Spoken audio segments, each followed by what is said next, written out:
টাঙ্গাইল সদর উপজেলা সিলুমপুর ইউনিয়ন সমোন্নতিলি গ্রামে সিদ্দিক হোসেনের বাড়িতে সম্প্রতি ঘটে যাওয়া চুরির ঘটনায় চরম আতঙ্ক ছড়িয়ে পড়েছে। শুধু চুরি নয়, দুর্বৃত্তরা টিবালে নিশাজাতীয় ওষুধ মিশিয়ে পুরো পরিবারকে অচেতন করে ফেলে। পরিবারের সবাইকে হাসপাতালে ভর্তি করা হয়েছিল। বর্তমানে তারা বাড়িতে ফিরেছে। ঘটনা নিয়ে কথা বলতে আমরা এসেছি তাদের সাথে। বিকেল 5টার দিকে আমি ঘরে ঢুকছি, ঢুকে মেয়েরে বলছি যে একটু পানি আনো, খাবো। পরে পানি আনছে টিউবওয়েলের থেকে, খাইছি। খাওয়ার পরই মাগরিবের আজান দিছে, আবার ওখানে বসে আবার পানি খাইছি, ওষুধ খাইছি। খাওয়ার পর থেকেই খালি ঢুলানি ঘরে গেছি। বাড়িতে আরও ফ্যামিলিতে 5 জন লোক ছিল, ওরা আবার পরে খাইছে। ওরাও খাইয়ে যার যার মতো শুয়ে পড়ছে। বেলা 9টা বাজে পর্যন্ত কেউ চিতন পাইনি, সারা রাত্রে ওইভাবেই গেছে। তারপরে পাশের বাড়ির লোক আইসা ডাইকে উঠাইছে, উঠছি। ওঠার পর তো এই অবস্থা, পরে হাসপাতালে চলে গেছে। আপনি হসপিটালে ভর্তি ছিলেন কয়জন ব্যক্তি? বাড়ির সবাই? হ্যাঁ, সবাই ভর্তি ছিল।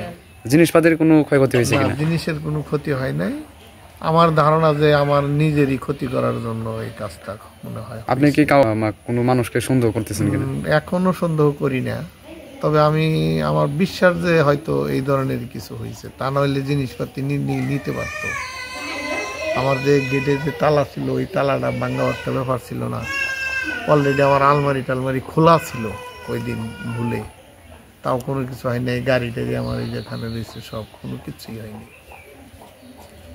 আমার নিজস্ব কোনো ক্ষতি করার জন্য এটা মনে হয়। তাছাড়া আমি হার্টের রুগী, দেখছি যে হালকা একটু হইলেই হয়তো অ্যাক্সিডেন্ট হইলে যে হার্টে মারা গেছে। এই সম্প্রতি গত রবিবার এবার তো একটা ঘটনা ঘটছে, তো আপনি বলে এটার ভুক্তভোগী, কিভাবে আপনি ভুক্তভোগী হলেন বা কতটুকু জানেন আপনি? আমি এটা তো আমার আবার বাড়ি, দেবের বাড়ি। আমি সবসময় আহি, খাই, বহি।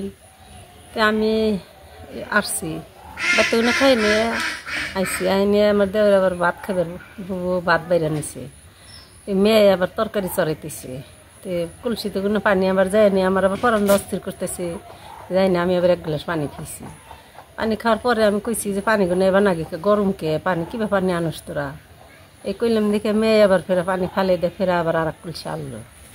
তো আর ঠান্ডা পানি আর একটু খাইলাম আসর উত্তর সময়। এই ঘটনা। তারপরে এই পানি খাওয়ার পর আপনি কি অনুভব করলেন? পানি খাওয়ার পরে আমি অনুভব করলাম আমি এবার সহে গেছি গুটি গাছের নিগে। গাছের নিগে যে আমি মাথাও ঠিক রাখা পারি না, মনে হয় যে আমার ঘুম চোখে, মাথা খালি চক্কর পাতেছে, ঘুরতেছে, চায় দেখা হারি না, শরীর অমেরুষ। এইভাবে এবারে সবাই হসপিটালে ভর্তি ছিল। আপনি কি? আমিও হসপিটালে ভর্তি আসছিলাম। আপনিও হসপিটালে ভর্তি? আমরা 4 জনের, যে 4 জনে অসুস্থ হয়েছিলাম, সেই 4 জনে হসপিটাল আসছিলাম।